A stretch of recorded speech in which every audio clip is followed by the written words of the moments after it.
আমাদের সবগুলো পিঠা ভাজা হয়ে গেছে, আর দেখুন ভাজার পরে কত সুন্দর লাগছে দেখতে। এটা দেখতে যেমন সুন্দর হয়, খেতেও কিন্তু ভীষণ সুস্বাদু হয়। এখন একটা ভেঙে দেখাচ্ছি। এই যে দেখুন, পুরটা দেওয়ার জন্য কিন্তু আরো বেশি ভালো লাগে পিঠাটা খেতে। এভাবে আপনারা বাড়িতে বানাবেন, আশা করছি বাচ্চা থেকে বড় সকলেই ভীষণ পছন্দ করবে। নমস্কার বন্ধুরা, আজকে আমরা পাকা কাঁঠাল দিয়ে একদম নতুন ধরনের খুবই সুস্বাদু একটা রেসিপি করব। তার জন্য এখানে নিয়েছি পাকা কাঁঠাল। এখন আমি কাঁঠালের গুটিগুলো বের করে একটা মিক্সিং জারে নিয়ে নেব, আর এগুলোকে পেস্ট করে নেব। আমি সবগুলো কাঁঠাল মিক্সিং জারে নিয়ে নিয়েছি, আর এখানে নিয়েছি 1 বাটি দুধ। এই দুধটা দিয়ে দেব, আর কাঁঠালটাকে পেস্ট করে নেব। এবার গ্যাসে একটা কড়াই বসিয়েছি, আর এখানে নিয়েছি আখের গুড়, আর একটা নারকেল থেকে আমি অর্ধেক নারকেল কুড়িয়ে নিয়েছি। প্রথমে গুড়টা দিয়ে দেব, এবার নারকেলটাও দিয়ে দেব। আপনারা চাইলে নারকেল আর গুড় একসঙ্গে মেখেও দিতে পারেন। এবার নেড়ে চেড়ে মিশিয়ে নেব। আপনারা চাইলে গুড়টা দিয়ে মেখেও নিতে পারেন, আর এভাবে দিলেও হবে। একটু ভাজার পরেই খুব সুন্দর একটা সেন্ট বের হবে, তখনই বুঝে নিতে হবে যে আমাদের পুরটা কিন্তু একদম ঠিকঠাক রেডি। 4-5 মিনিট পর দেখুন গুড়টা কিন্তু খুব সুন্দর করে গলে গেছে আর নারকেলের সঙ্গে মিশে গেছে। তবে এটা আরেকটু হবে, এর মধ্যে একটা আঠালো ভাব আসবে আর একটা সেন্টও আসবে। এভাবে আমি ভেজে নেব। আরো 3-4 মিনিট পর দেখুন পুরটা কিন্তু অনেকটাই আঠালো হয়ে এসছে আর কড়াইতেও লেগে এসছে। এবার আমাদের পুরটা একদম রেডি। এখন আমি এটাকে অফ করে ঠান্ডা করে নেব। এখন গ্যাসে আরেকটা কড়াই বসিয়েছি, দিয়ে দেব 1 চামচ ঘি। ঘিটাকে একটু নেড়ে নেব। এবার এখানে নিয়েছি 1.25 কাপ সুজি। সুজিটাকে নেড়ে চেড়ে ভেজে নেব। সুজির পরিমাণটা আপনারা চাইলে কম বেশি করে নিতে পারেন। 2 মিনিট ভেজে নেওয়ার পর দিয়ে দেব সামান্য লবণ, আর দিয়ে দেব হাফ বাটি চিনি। আমাদের কাঁঠালটা খুব মিষ্টি আছে, তাই আমি চিনির পরিমাণটা কম দিচ্ছি। আর মিষ্টিটা সম্পূর্ণ নির্ভর করবে আপনাদের উপর। আপনারা যে যেরকম মিষ্টি খেতে পছন্দ করেন সেই আন্দাজ করে দিয়ে দেবেন। এখন আমি আরেকটু ভেজে নেব সবকিছু একসঙ্গে। আরো 3 মিনিট ভেজে নেওয়ার পর সুজিগুলো একদম ঝরঝরে হয়ে গেছে, কালারটাও কিন্তু চেঞ্জ হয়ে গেছে। এবার আমি দিয়ে দেব কাঁঠালের পেস্ট। কাঁঠালের পেস্ট আমি একবারে দেব না, অল্প অল্প করে দিয়ে মিশিয়ে নেব। আর একটু লাগবে। এবার খুব ভালো করে মিশিয়ে নেব।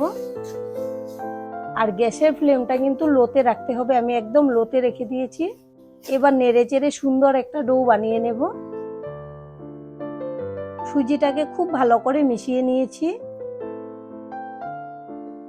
এখন আমি ঢেকে দেব, তাহলে খুব ভালো করে সেদ্ধ হয়ে যাবে। 2 মিনিট পর ঢাকনাটা খুলে নেব। আর যেহেতু কাঁঠালের রসটা খুব ভারী ছিল, তাই কিন্তু আমি ঢেকে দিয়েছি। দুধ বা জল দিলে কিন্তু, না ঢেকে দিলেও ডোটা খুব সুন্দর করে হয়ে যায়। আর এই যে দেখুন আমাদের ডো কিন্তু খুব ভালো করে সেদ্ধ হয়ে গেছে। এখন আমি গ্যাসটাকে অফ করে দেব আর ঠান্ডা করে নেব। ডোটাকে একটা প্লেটে নামিয়ে ঠান্ডা করে নিয়েছি। এবার মেখে নেব। আর ডোটা একবারে ঠান্ডা করা যাবে না, হালকা গরম কিন্তু আছে, হালকা গরম থাকা অবস্থাতেই মেখে নিতে হবে। এবার খুব ভালো করে মেখে নেব।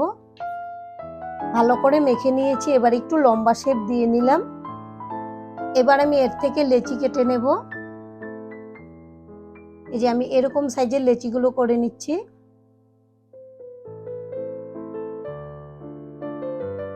আর এভাবে লেচিগুলো করে আমি হাতটা ধুয়ে পরিষ্কার করে নেব। এখন আমি 2 হাতে সাদা তেল লাগিয়ে নিয়েছি, একটা লেচি নিয়ে নিলাম, 2 হাতে গোল করে নেব। এখন একটা বাটির মতো শেপ দিয়ে দেব। এই যে দেখুন বাটির মতো শেপ দিয়ে নিয়েছি। এবার নারকেলের পুরটা এর মধ্যে ভরে দেব।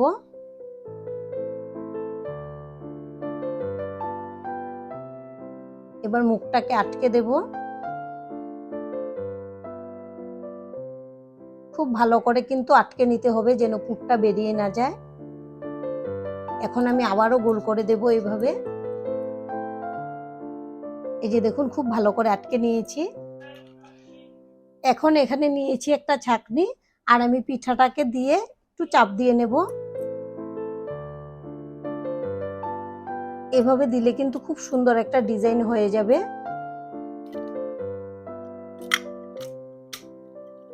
এই যে দেখুন একটা ডিজাইন রেডি হয়ে গেল। আর এভাবে আমি সবগুলো করে নেব। আমাদের সবগুলো শেপ দেওয়া হয়ে গেছে। আর দেখুন শেপ দেওয়ার পরে কত সুন্দর লাগছে দেখতে। আর এদিকে গ্যাসে একটা প্যান বসিয়েছি আর দিয়েছি সাদা তেল। তেলটাকেও গরম করে নিয়েছি, একটু নেড়ে দেব। এখানে কিন্তু তেল খুব বেশি লাগবে না, অল্প তেলেই হয়ে যাবে ভাজাটা। এবার আমি পিঠাগুলো দিয়ে দেব একটা একটা করে। আর আমাদের আজকের রেসিপিটা সম্পূর্ণ দেখে যদি আপনাদের ভালো লাগে একটা লাইক অবশ্যই দিয়ে দেবেন। আপনাদের একটা লাইক আমাদেরকে অনেক উৎসাহ দেয় নতুন নতুন ভিডিও বানাতে। আর আমাদের পাশে থেকে চ্যানেলটিকে সাবস্ক্রাইব করে নেওয়ার জন্য অনুরোধ রইল। আমি সঙ্গে সঙ্গে নাড়াচাড়া করব না, একটু পরে উল্টে দেব। গ্যাসের ফ্লেমটা মিডিয়ামে রেখে আমি 3-4 মিনিটের মতো ভেজে নিয়েছি। এখন আমি উল্টে দেব।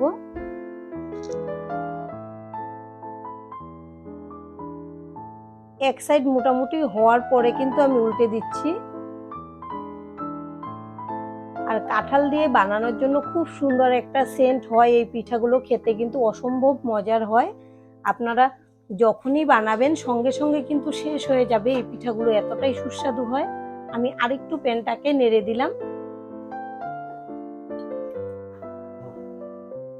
আরো 3 মিনিট পর আবারও উল্টে দিচ্ছি। আর দেখুন আমাদের পিঠাগুলো ভাজার পরে কত সুন্দর হয়েছে দেখতে, আর ঠিকঠাক কালারটাও চলে এসছে।